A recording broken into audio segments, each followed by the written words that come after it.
Hello and welcome to another episode of the Omnibus Podcast, Minnesota's best weekly breakdown of political news inside and outside the Capitol. I'm your host, Jeremy Munson, a political activist and former state representative from southern Minnesota.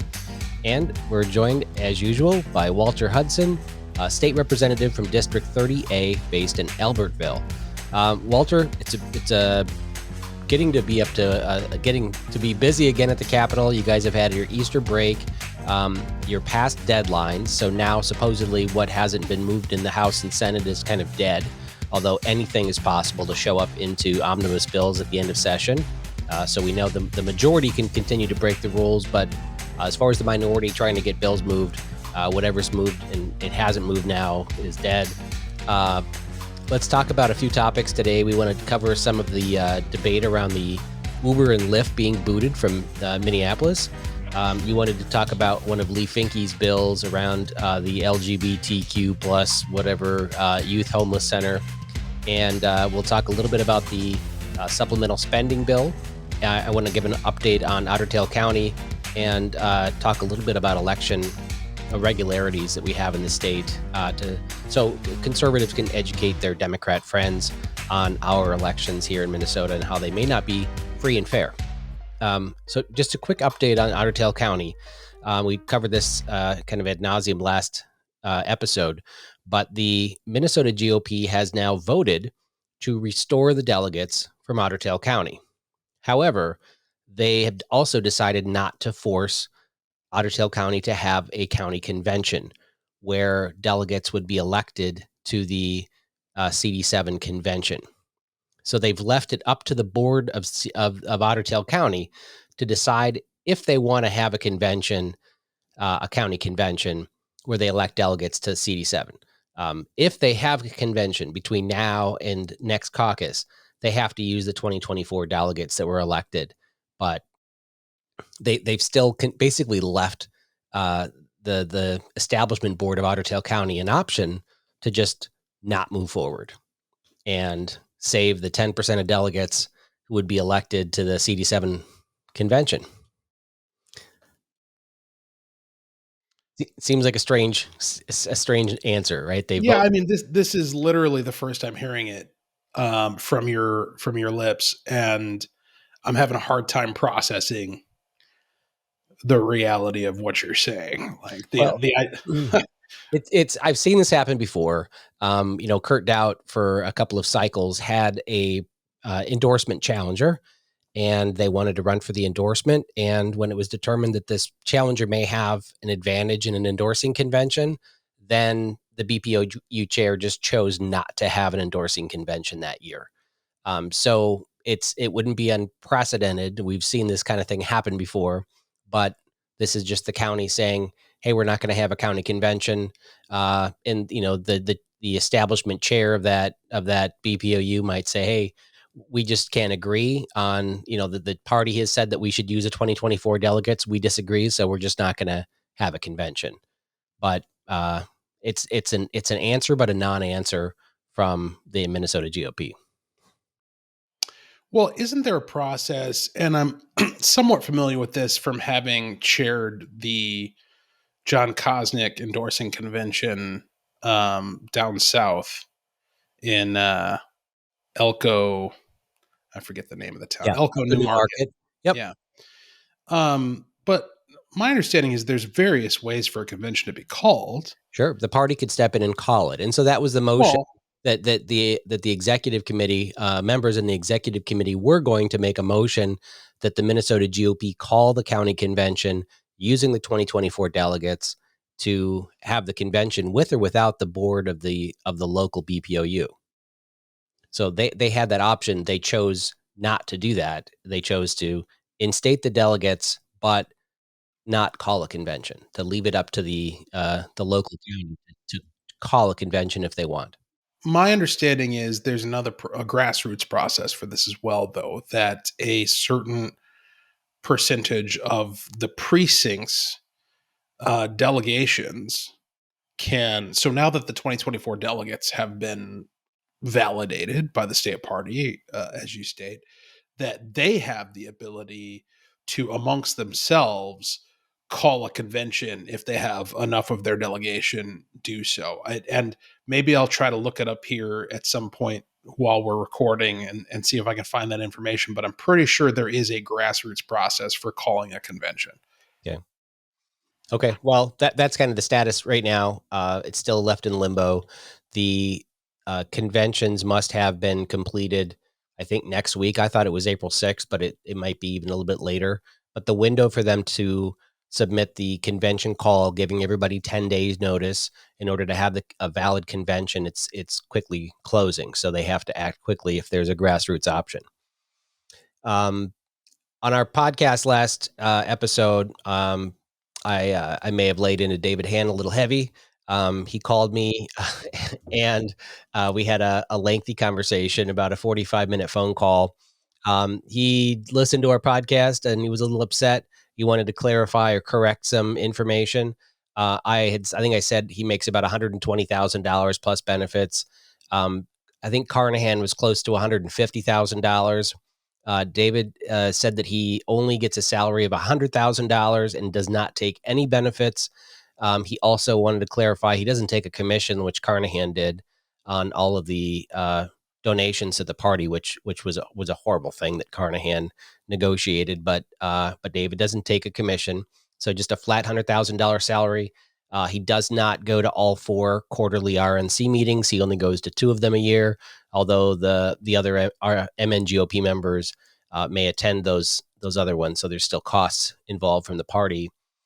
He also said that he brought in about $1 million in donations last year to the party, which was a shocker to me. I know that they do have quite a substantial overhead for fundraising. Sometimes up to 50% of the cost of that $1 million would be paid in commissions and overhead to the companies that they pay to fundraise for them. But we had a long discussion, of course, got into it over the HRCC, which we didn't agree on things, but it was good to hear some perspective, and I'd welcome David to be on the podcast. And I actually think it would be good to have someone like David Hand and someone like Jake Duesenberg to go in and just take the gloves off and duke it out and throw facts back and forth so people can hear both sides of the arguments.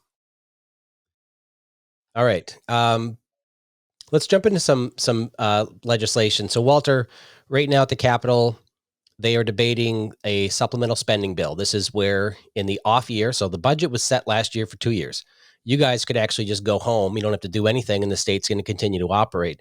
But there's a surplus that continues to build because we're overtaxed, and Democrats want to spend some or all of that surplus. It started out as a little bit here and a little bit there. What is the rumor of how much the Democrats are looking to spend of your surplus? Right. First of all, I think it's like over $2 billion now, $2 to $3 billion surplus estimated. Yeah, I'm not exactly sure the most updated number, but they want to spend $500 million. $500 million on top of the $19 billion surplus that they already burned through last year, raising your taxes by $10 billion and increasing the state budget by 40%. All of that wasn't enough. And they're going to spend an extra $500 million. None of it, to my knowledge, on tax relief, of course. And so, this is where we find ourselves. And the things that they're choosing to spend money on, I mean, we'll get into one specific example later, but mostly it's just giving, once again, just like in 2023, giving money away to their preferred constituency groups, nonprofits, organizations that are going to do their political dirty work and advance their radical leftist agenda. Yep. One of the things, of course, the Democrats continue to give more and more money to nonprofit groups in Minnesota.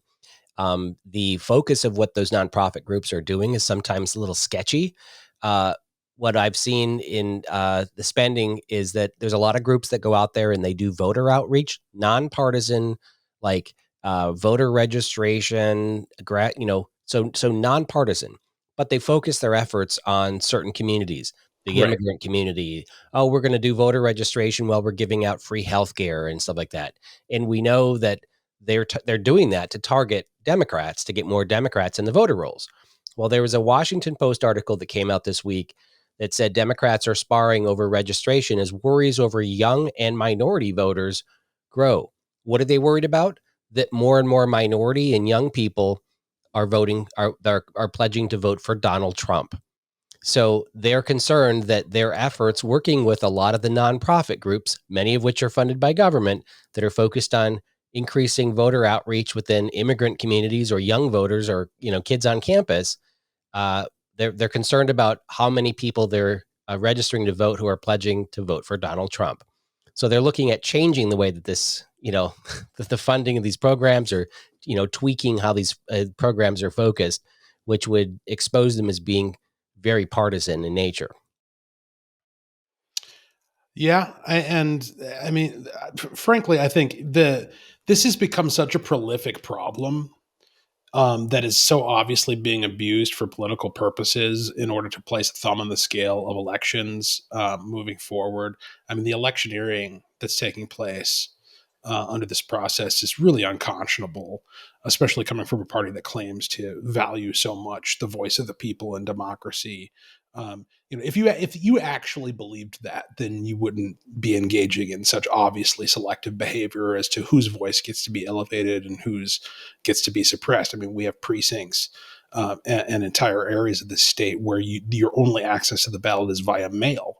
I mean, if you're actually concerned about equity, if you're actually concerned about equal access, that's completely inappropriate and anathema to their espoused views. Of course, we know they don't actually care about democracy at all. They don't actually care about the voice of the people and your ability to vote at all. If they did, they would have very different views and very different policies that they prescribed.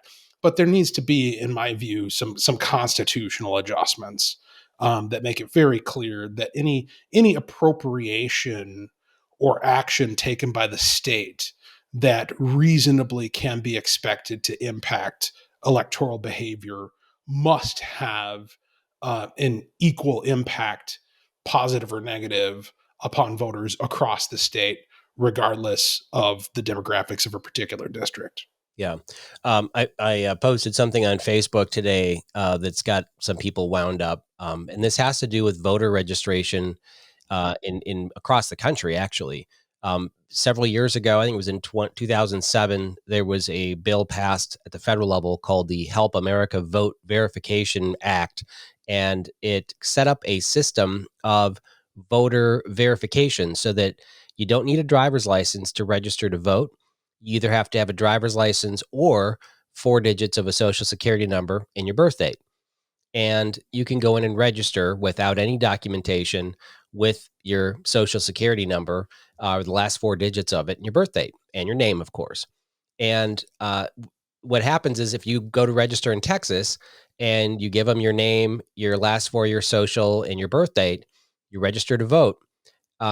If they allow same day voting, you can vote that same day, but they set your ballot aside.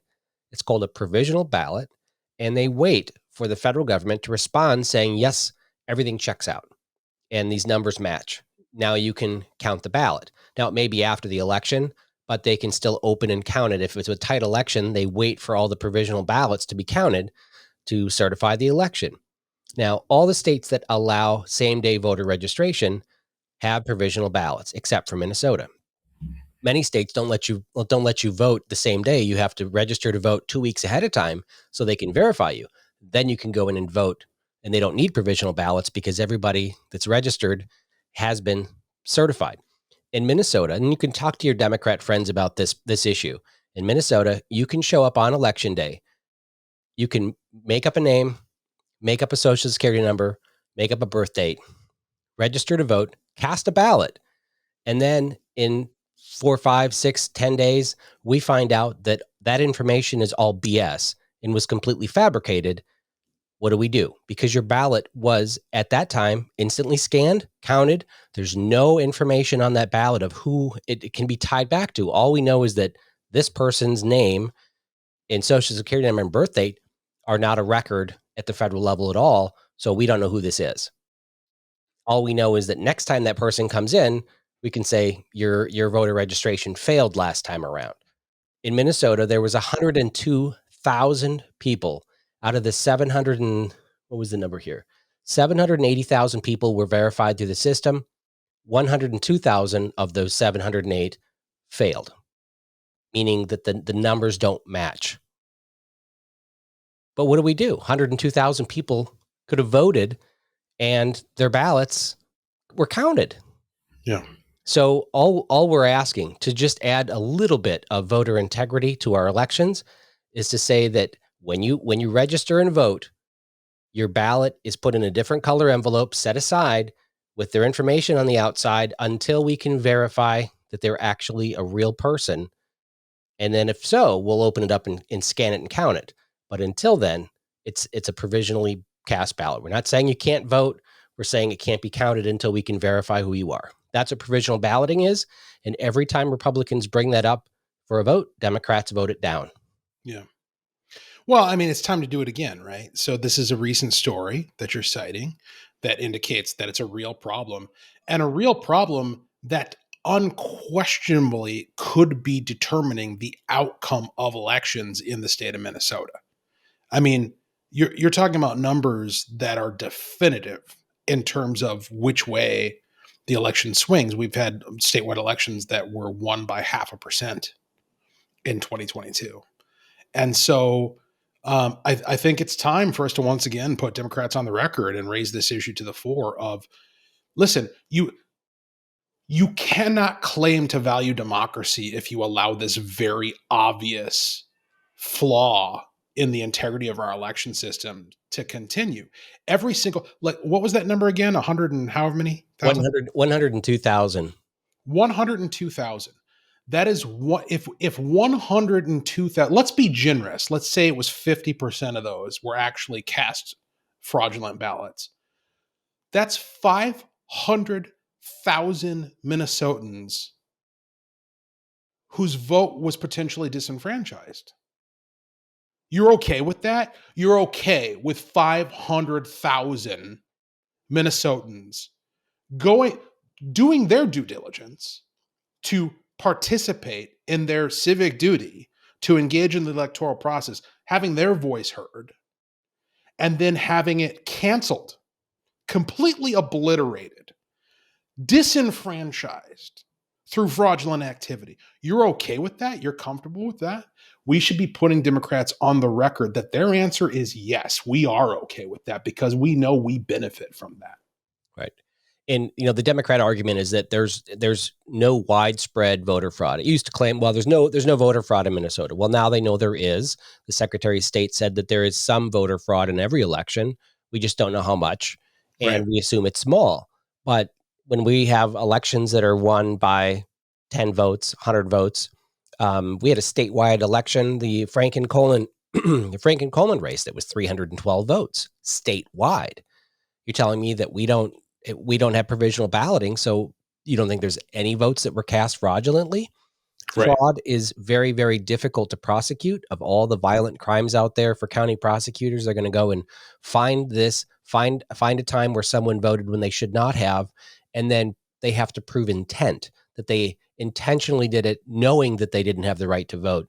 It's such a high bar. It's not commonly prosecuted. So the talking point of Democrats to say there's no proven, widespread voter fraud, it's a fact to say that, but it is not you can't say that we know that there is no voter fraud occurring, and that it's certainly with 100,000 people that have been denied by the federal government after the fact. We know that it is widespread, but as I've told so many people that wanted an audit, a forensic audit of our elections, we don't track the information. We can't tell you this information because we don't even capture this information at the time they vote. We don't have the structure to do an audit. So Right. we have. Yeah, I mean, it's the idea that, oh, there's no evidence of voter fraud when you have systemically prevented evidence from being detectable. Like, that's what they've done. They've systemically prevented evidence from being apparent. Like, they've obscured the possibility of evidence. They are hearing no evil, seeing no evil, and certainly speaking no evil, and then claiming that that's proof that there's no evil. there's literally no other area of life where we would do that, right? Like you wouldn't do that in terms of like your own home security. You wouldn't say, well, I've taken down my door cam, I've unlocked all my doors, I've actually like gone through and removed all the deadbolts from my doors. Like there physically are no doorknobs. You can just push it open. Um, and ever since I've done that, there's no evidence that anybody's come in. Some things have mysteriously gone missing, but I can't prove. There's no evidence that that's the result of somebody unlawfully entering my abode. Like it's such an absurd premise, and the extent to which Democrats get away with such an obvious bad faith argument, and the extent to which they continue to lay claim to this brand of being pro democracy and for the people and for voting and voting rights. It's just so absurd, and it's about time that we really slapped them across the face rhetorically for it and demonstrated that these people hate democracy. They fear it. They fear a fair election. More than anything else, the idea that the people who are voting have actually been verified as eligible voters is the greatest dread in the hearts of Democrats, especially in Minnesota. Yeah. And that tells you everything you need to know about their values and what they care about and the content of their soul. Like they're afraid that you might actually have your say at the ballot box because they know they're not going to be the beneficiaries of that. It's very clear, not only from their position on ballots, provisional ballots, and elections, but also from the fact that they act so aggressively to conceal what it is that they're doing legislatively. I mean, they're not spiking the football in a lot of the things that they're passing because they know that they're unpopular. Their biggest problem right now in the latter half of the off-year legislative session is trying to convince their most radical activists within the legislature that no, I'm sorry, Lee Finke, we're not going to hear your bill about making it legal to infect people with AIDS, right? Like that's their whole problem right now is that the radical activists are like, we have the power, we should be able to do whatever we want. And there's some contingent within the Democrat Party who's like, listen, guys, we have an election and we should probably be somewhat concerned about winning it. They are very aware of the unpopularity of what it is that they want to do to you, to the state of Minnesota. But they don't care. Like they're not going to adjust their views and their goals and their policies to align with your values. What they're going to do is continue to act to one, obscure your perception of what it is that they're actually doing, and two, cancel your vote in actual elections so they don't have to be held accountable for what they're doing. These people are so evil. It's unbelievable. And that's part of the assurances that they're giving to members that are concerned about losing their election when they are in a tight race. It's don't worry, we have the electoral side already taken care of for you. I would encourage people listening to this when have a conversation with your independent, your moderate, even Democrat friends about election integrity, and that if you don't want to stand up to the argument of voter ID is racist, you should at least talk to them about provisional balloting. Everybody I've talked to on the left, I explain the situation. They're like, well, yeah, I mean, we should at least verify who they are, but they're still going to be allowed to vote. They can still vote without an ID, but at least we hold their ballot aside until we can verify that they haven't voted multiple times, that, they are who they say they are. It doesn't prevent somebody from going in and assuming someone else's ID. But right now, I mean, I knew Indian guys I worked with that just showed up with the cable bill. They were not U.S. citizens. They had a social security number or a green card number or whatever you call that they gave the four numbers for. But, they're not going to find out that they didn't have permission to vote until a week or two later. So have a conversation about election integrity. All right, so let's jump into the bill about you had a comment about Finke's bill. Talk about the spending for the LGBTQ Youth Homelessness Center that you saw. Yeah, so last week, or not last week, a couple weeks ago in the Children and Families Committee before we went on Easter break, we heard a bill by Lee Finke to provide a $200,000 appropriation. That's part of the $500 million that we talked about earlier to a specific organization. And as an aside, before we get into like my main point, the Office of Legislative Auditor last year issued a report that cited specifically that this idea, this practice of naming specific organizations in statute and saying we're going to appropriate $200,000 to give to X person or X entity, that practice completely obliterates state agencies' ability to hold anybody accountable for malfeasance. Because if you say, for example, if you say, I'm going to appropriate $500,000 and give it to Walter Hudson so that he can promote democracy, and the language really can be that obscure, right? Like there's no law or constitutional provision that says that a statute has to make sense or has to have any sort of like limiting principle. So you could just say, oh, I'm going to give $500,000 to Walter Hudson, or to Walter Hudson's nonprofit Rainbow Happiness organization, um, to promote democracy. And then you find out that I took that $500,000, I spent $1 of it on printing out a piece of paper to put on a telephone pole saying, hey, you should probably vote.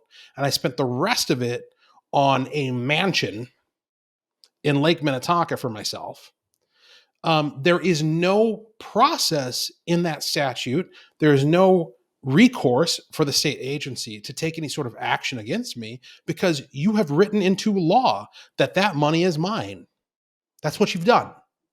So the Office of Legislative Auditor said that, and the response from Democrats has been to completely ignore it, just completely ignore it, and continue to hear and advance and pass and have Governor Walz sign into law these bills that appropriate your money to give to these unaccountable nonprofits to do whatever the hell they want. Yeah, There's I no saw recourse. during COVID we voted on a big omnibus bill where I think it was only the four of us in the new House caucus voted no on it, but everybody else voted for it. And I called out on the House floor that there was $4 million going to a food bank company, a nonprofit, where it said specifically in the bill was going to this group, but none of the money had to be used for food.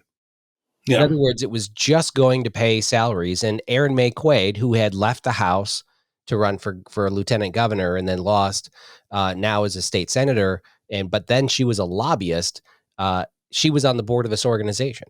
I mean, it is swampy as all get out. And you're right, the state agencies, not that we trust them much anyways, but they should be able to say, okay, we have money for organizations that meet these qualifications. Open and send us your applications. Because if they find out in your example that Walter Hudson had committed, tax evasion and had a history of this stuff, they still have to give him the money because it's the law. Yeah. And so it's bad. It's bad for them to do that. But Finke wants to give 200 grand to this organization, and what do they want to do with it? So here's the thing. And I really am kind of, in retrospect, ashamed of the fact that I didn't connect these dots in committee because it would have been great to have this conversation there. But I have a feeling I might find another opportunity to raise this point.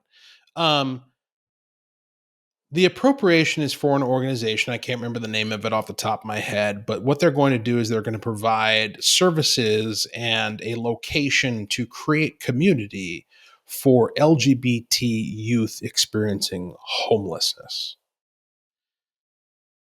Now, when we heard this bill in committee, I chose to focus on the point that I previously made, right? The OLA point, the idea that why are we giving money to this organization, which, by the way, we did our due diligence. We looked into them. They're fly by night. Like, they've existed for 3 years and not contiguously. And there's no financial information for this organization. They have no receipts, no bona fides, nothing to suggest that they're trustworthy. I actually said in committee, I have more reason to trust a verified seller on eBay than I do to trust this organization that you're telling us we should give $200,000 of our taxpayer money to. But we're going to do it anyway. And so that's the point I chose to focus on in committee. During the Easter break, in fact, early this Monday morning, just recently, our 10-year-old, I've got two sons, he's my youngest, he went through a period where he couldn't sleep in the middle of the night, and he would get up and he would crawl into our bed. And he got over it. And we were really excited about the fact that he got over it, because it was really annoying to have a kid crawl down at 2 a.m. and crawl into your bed. Well, he's relapsed. And he's significantly bigger now. He's basically like having a small man like come in and just invade your bed at 3:30 in the morning. And that's what happened early on Monday. And for whatever reason, like, he made enough commotion to wake me up, and I just couldn't get back to sleep. And so now I'm up. It's 3:30, 4 o'clock in the morning. I've had 4 hours of sleep. My brain's going a mile a minute. And I have this epiphany out of the clear blue sky. I don't know why I was thinking of Lee Finke's bill, but it popped into my head what this is. These are grooming centers. That's what they are. You connect the dots of all the things that they say, all the claims that they make about both the LGBT community generally and homelessness in particular. And the fact that this is specifically targeted at LGBT youth, right? And what they will say, and what Finke in fact said in committee, is that LGBT youth are disproportionately represented, which are the magic words to get whatever you want, right? Disproportionately represented in homelessness, and they're particularly vulnerable for unspecified reasons. And so we need to provide culturally appropriate services, especially tailored to LGBT youth. And that's what the purpose of this center is to provide them with a safe space, a place where they can come together and they can congregate and they can exist and thrive in community and be their true selves, and receive all these services to address their homelessness situation. So let's just change some terminology there to get to the heart of the issue. This isn't about homelessness. This is about runaways. You got it. And this isn't necessarily about, well, the alphabet LGBTQ. This is about trans kids, or whatever, the gender issue, where parents are dealing with kids going through phases and are trying to correct them or have conversations with them or whatever. And the kids are basically going to be encouraged to run away, go hang out with their friends at this party house, and where I'm sure they have counselors where we know it's illegal for them to have conversations and maybe question them. So they can only offer affirming care. They can only convince them to transition. Right. And I'm sure that this runaway youth center, for runaway trans kids, is going to immediately call their parents, right? Is that part of this bill? It's forbidden. Remember, we passed the trans refugee bill. And we also passed H.R. 1, the Reproductive Care Act. Both of those provisions explicitly prohibit the notification of parents when a patient, quote unquote, is seeking gender affirming care. And so you're absolutely right. This is a scenario, this is a center that is set up for the purpose of potentially, because you have to not just think about like explicitly what the law allows, but hypothetically and plausibly what it enables. This is a center that enables the adults who work at it, or literally any adult, to engage with a minor child and try to lure them away from their family to this center where, from the perspective of their own actual family, they will literally fall off the face of the earth. There will be no record, no notification of the fact that their kid shows up at this place. So you will see, as a result of this bill, if it passes and is enacted, you will see kids who are reported by their parents as missing, and the kid is actually at this grooming center that's been set up and paid for by your tax dollars in the state of Minnesota, but there's no notification to either law enforcement or the parents that the kid who's been reported missing is actually alive, but not necessarily well, in the care of non-related adults who see them as a sexual object. Yeah. And, It is and yeah, absolutely absurd. and can only offer affirming care to transition your Yes. kids, and can't even, that's what bothers me the most about that bill that passed, where, you're trying to have someone be a counselor to your child, but they can only tell your child to do one thing and not have a discussion about the pros and cons of something. It's basically only pros of transitioning.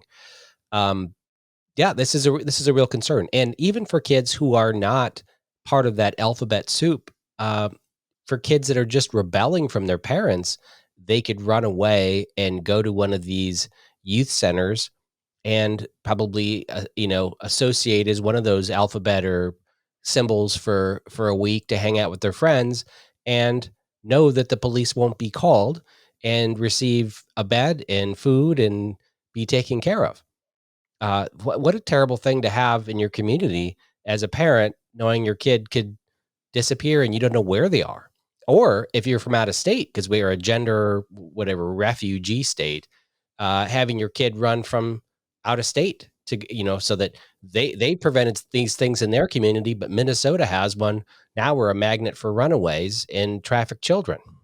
Well, and that's the thing, is Finke explicitly cited the trans refugee bill that was passed last year as the context in which this is needed, saying, well, because we're a trans refugee state now, we're going to see increasing numbers of LGBT youth who are homeless, aka runaways, right?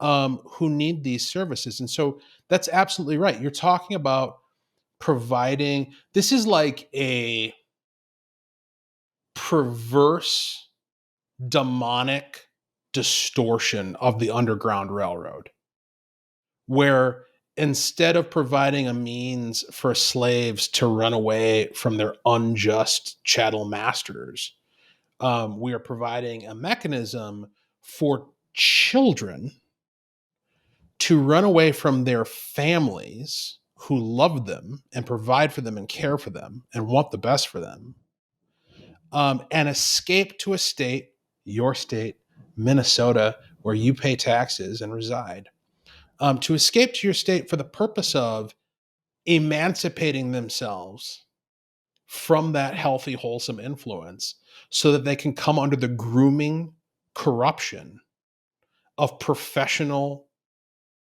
maniacs who hold election certificates and or benefit from those who do. This is such a stain on the soul of Minnesota, and the fact that, I mean, it's this should be front page news. This should be, in a world that actually was sane and had any sort of moral center. This would be Star Tribune. This would be investigative reporting. This would be criminal investigation. Like, who are these people who are proposing this nonsense? What are they up to? Like, we should be scrutinizing these folks, and looking for what we know is there. I mean, where there's smoke, there's fire, right? Like, if you're out in the open in public policy advocating for the means to lure children away from their families, literally for the purpose of making them more gay, there's probably some evidence on your computer that we should be looking at to indicate that you shouldn't be roaming around in public. Yeah, and look, the The media loves to demonize people that are critical of LGBTQ stuff. So this is uh, I listen to Shmar Khanish once in a while his podcast in my attempt to listen to a lot of the middle and liberal podcasts and stuff to understand their arguments. And he brought up the fact that in a recent nationwide poll, almost 30% of female youth identified as LGBT, whatever. Actually, most of them were identified as bisexual, and so they would qualify. If you're worried about your kid uh, not running away because you think your kid's normal, they'll find an excuse to go to one of these centers just to hang out during their normal, period of rebellion as a teenager. This is a major concern, and the fact that parental rights are being eroded should be a concern for a lot of people. And I can see a lot of bad things coming out of this. And I'm sure this is the first of many bills like this to fund these type of centers. We've got just a little bit of time left. I want to jump into a different bill. I want to talk about the Uber debate. I follow Pat Garofalo on Twitter, and he's all over this. I see this also as critical of Republicans because Democrats are doing this to themselves. Why are we going in there and swooping in there to try to save them from their own disaster? Where they want to, I mean, we saw last year they wanted to eliminate Uber and Lyft by proposing these massive pay increases for drivers. A lot of people behind this movement were actually people in the taxi cab industry trying to push Uber and Lyft out of the state. So you have that twist to this. But the city council of Minneapolis basically put in minimum pay standards for Uber and Lyft drivers, and it just makes it not economical. And so Uber and Lyft is pulling out of the entire state because they can't just serve Edina and Bloomington and not serve Minneapolis or St. Paul. Uh, Now it looks like the legislature is trying to go in and fix this or prevent the city from doing this. What's the proposal? Well, the proposal from Elliot Engen is a preemption bill to do exactly that, to basically cancel what Minneapolis did and enable Uber and Lyft to remain in the market. And I've run into and run across this argument that, well, we shouldn't save the Democrats from themselves. Listen, I kind of look at it similar to the principle, and I don't know if there's a name for this principle, there probably is, but that applies to emergency services, fire departments, police departments, anyone who has a public trust to provide a service. When you call the fire department, they don't ask you how you vote, right? If you set a fire in your own house, okay, like you're an arsonist, and you call the fire department and say there's a fire in my house and I started it, they're not going to sit there and say, well, that's your fault. We're just going to let it burn. Right. And there's multiple reasons for that. One is just like the basic human decency of valuing human life above trying to quote unquote teach somebody a lesson by letting them experience the consequence of their actions. But it's also recognizing the fact that a fire is a public safety hazard, right? Like if one person's house is burning, it presents a threat to the neighbors on either side. Maybe there's a forest around, whatever the case may be. And there's a similar application of principle here, where um, you know, would it be delicious? And we may yet see this for Uber and Lyft to pull out on May 1st, and the economy of the Twin Cities just absolutely collapses in on itself, and the Democrats have to deal with the mess that they created. From an entertainment perspective, yes, that would be hilarious. From a human cost perspective, it's going to be devastating. Like, this is a service that people rely upon in order to get them to such things as their doctor's appointments. We in education finance today in the committee, there was a testifier who talked about the value of rideshare services to get students to school. All right. The impact of just letting this happen is going to be devastating to actual people. And that's something that I think, as Republicans, because we're not the moral monsters that the trifecta majority is, As Republicans, we need to value the actual impact upon people's lives above the politics. And so that's what we're doing. And it also presents, I think, an opportunity to, because look, what the Democrats have gotten themselves into here, and the city council of Minneapolis, they've got themselves into a no-win scenario. Like, they cannot win politically from the entirely self-inflicted wound that they have created for themselves here. They are either going to capitulate to Uber and Lyft, and perhaps through extension, if there's a legislative solution to this, to Republicans who are in the minority in a trifecta, and therefore demonstrate their weakness and ineptitude and unseriousness in this moment. Or they're going to hold true and remain deadlocked and allow the divisions within their caucus and their movement and their activists to continue to obstruct any progress on this issue, and inflict the economic devastation upon the region. Because this is not going to be limited. The impact of this is not going to be limited to Minneapolis and St. Paul.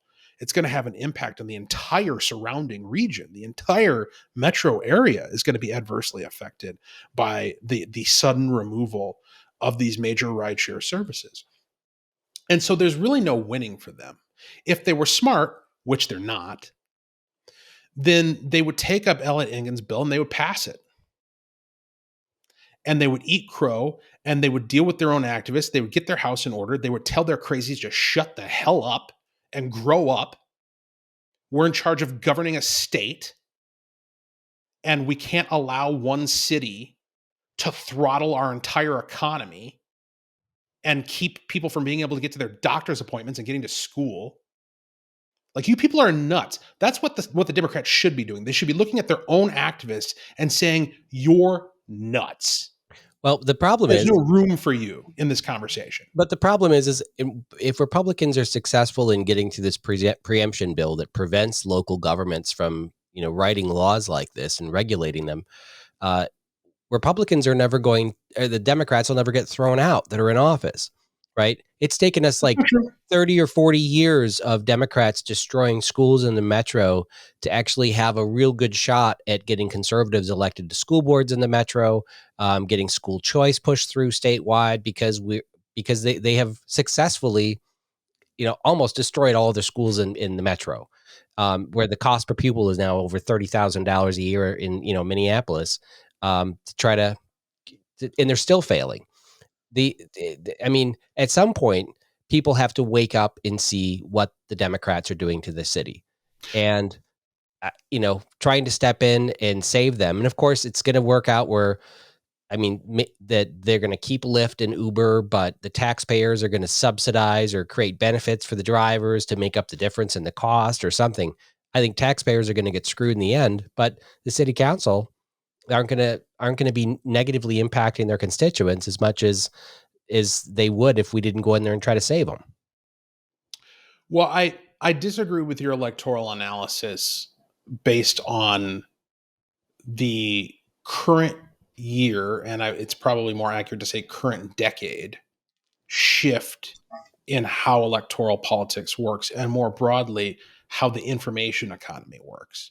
So, for instance, I put out a mini documentary on Twitter about Representative Kayla Berg from Burnsville just overtly stealing a bill from Representative Peggy Scott, to increase penalties on straw purchasers, right? So we had this urgency that we raised in the House in the wake of discovering that the 3 first responders who were slain by this vile creature who went on to kill himself in Burnsville, that the guns that were used in that crime were not legally possessed. He was not allowed to have firearms. He was a felon. But he was able to obtain those guns because his baby mamas bought them for him. They were straw purchases. And historically, straw purchases have not been prosecuted in Hennepin and Ramsey counties, because these leftist prosecutors, the story that they've spun is that It's not worth their time. I mean, they've literally said that in committee. It's not worth their time to prosecute these gun crimes because the penalties aren't high enough. And so Representative Scott in 2019 introduced a bill to fix that, to make it a felony. The bill's been around for years. Democrats have had the opportunity to act upon it. They never took that opportunity. We raised an urgency a couple of weeks ago in order to provide them once again with the opportunity to act rationally in response to current events and the objective need for public safety. They voted it down. And then a week later, magically, Kayla Berg shows up with this same bill, slightly modified, passing it off as her own. Now, you and I both know that this is common practice, right? We've talked about it on the podcast before, that it's absolutely common practice for the majority to take good minority bills, clone them, give them to their own members, and pass them off as their own. Now, that's worked in the past because the information economy was such that they were able to get away with it. But I put out this mini documentary on Twitter exposing Kayla Berg dead to rights on having done this. And the next week, there's an article about a county commissioner calling her out by name, calling her a hypocrite for doing exactly that. My point is that the information economy has changed, and what has been just the way we do things, like the status quo of corruption, the swamp that has been just the normal way of doing business here in St. Paul and in Washington, D.C., that the time to end this nonsense is now. We have tools that we have not had in the past. And, to bring it back to your point about Uber, I believe the path to electoral victory is specifically by being the adults in the room and by specifically prioritizing the outcomes that actually affect people's lives over the politics of letting them step on the rake. If we message it properly and repeatedly in a disciplined fashion to indicate the truth, and it would in fact be true, that we valued getting the job done. We were the adults in the room, and we had to force them kicking and screaming. And look at all of their activists, because as we're doing this, all of their activists are going to be condemning them. Like, let's say we're successful. I don't think we will be in getting this passed, but let's say we were successful in getting it passed. As we're doing it, all of their lunatic fringe activists are going to be screaming at them for it. How dare you let kids go to school with Uber? How dare you let grandma get to her doctor's appointment with Lyft? You're a terrible person for allowing that. So it exposes who they are. It exposes the politics that drives them. It elevates us as the adults in the room who are willing to actually solve problems in bipartisan fashion. And it's really, there's no way for us to lose in this scenario, because they are either going to demonstrate that they are what they are, which is partisan hacks who don't actually care about the impact of their policies. They just care about serving this fringe radical base. Or they'll demonstrate that they're willing to abandon that fringe radical race because they're too crazy, which creates a wedge in their whole movement and presents us with an electoral and political advantage going forward. They've really screwed up here in a way that is irreparable and that they are going to have to face the consequences for. Well, I mean, I have to disagree. I think when I got into politics, I always respected local control. I want the local school boards to make decisions. I want the local city councils to be able to make decisions. And then when you get to St. Paul, you get fed this idea on the Republican caucus that we need to control what the local cities are doing. It's okay for conservative cities to do conservative things, but when it comes to the lefty cities doing leftist things, we have to put a stop to it. And I see it as political hypocrisy.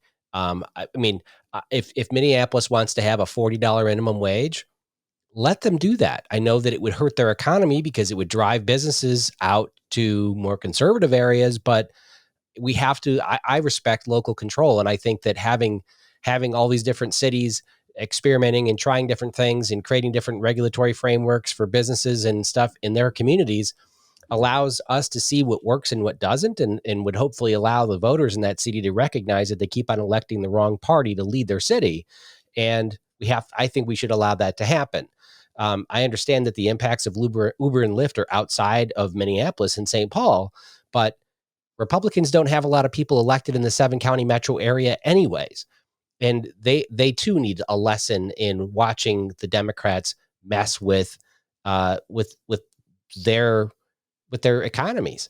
And so I mean, look, I know that there are some people that must send their kids to school on rideshare with Uber and Lyft. I can't imagine that that's economically viable, and it sounds like it's probably something the taxpayers are subsidizing. But the overwhelming majority of people that use Uber and Lyft are probably doing it just out of convenience, ordering food to be delivered, going out with their friends and using it to get around. I'm not saying it's not an important service, but I just don't. I support local control, and it sucks sometimes when Democrats want to use local control to do certain things to their cities that I don't approve of. But where do you see any hypocrisy in the legislature uh, preventing cities from doing stuff? I mean, No, you don't. I don't. No, because local control is not a principle. Local control, like any governmental authority, is bound properly by the principle of individual rights. So we wouldn't, for instance, accept an ordinance in like New Hope where they said we're going to do slavery again in New Hope, right? Like, I mean, that's an admittedly extreme example, but obviously there are limits to what local control can do. And I think the proper principle that applies to that limitation or defines that limitation is individual rights. So if you're talking about local control, to do things like set a noise ordinance, right? Or Set a minimum wage. This is about setting a minimum wage for rideshare drivers. That's what they're doing, right? They're setting the labor standards, which I think cities should have the right. I mean, I don't think there should be any minimum wage in an ideal world, but I think that there should be. It's okay for governments to set minimum wages or to set sales tax. And this is Minneapolis setting a minimum wage for a specific industry, which I think they should be allowed to do. All right, let's have some fun. So there's a bill that we heard in public safety that's advancing and is probably going to end up being passed. It's authored by Chair Becker Fenn. And what the bill is going to do is it's going to eliminate, or actually, this might be Dave Pinto. It's one of the two. Is it banning gun stores? No, no, no, no. This is going to eliminate the state preemption on municipalities to use their local control in order to develop their own gun regulations. So the consequence of this, if it is enacted into law, is that you potentially, on my ride from Albertville down here to St. Paul, I don't know how many municipal jurisdictions I drive through. Let's say half a dozen. I could be a felon in 3 of the 6 jurisdictions that I drive through, completely unknown to me because they each have this patchwork of different gun laws.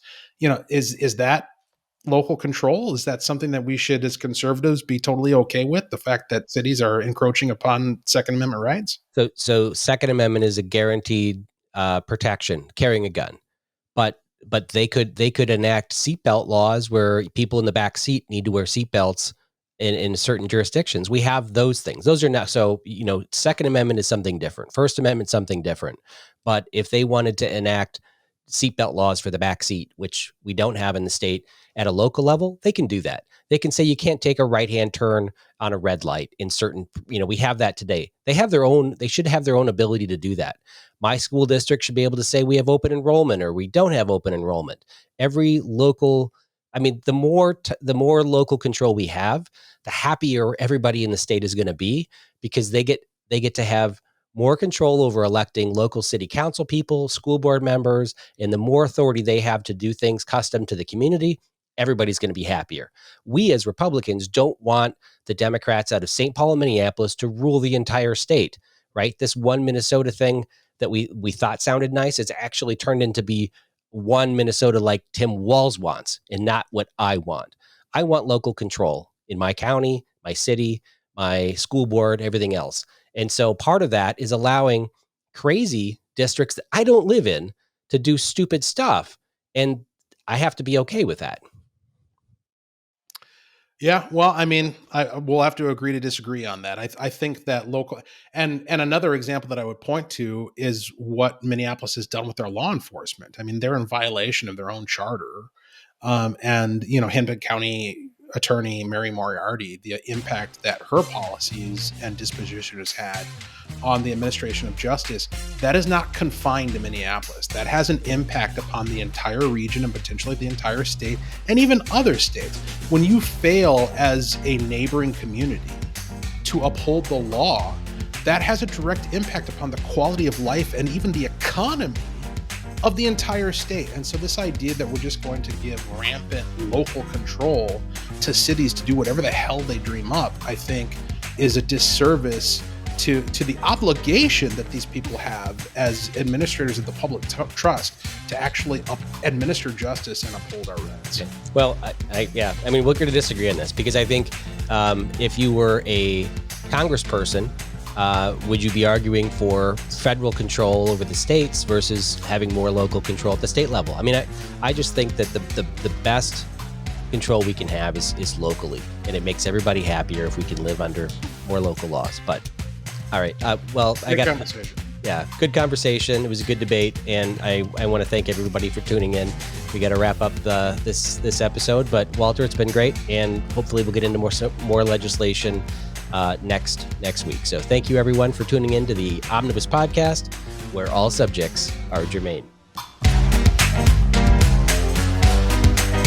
I'll pull up my pocket version here. 1,000-page omnibus bills that nobody knows what's in it.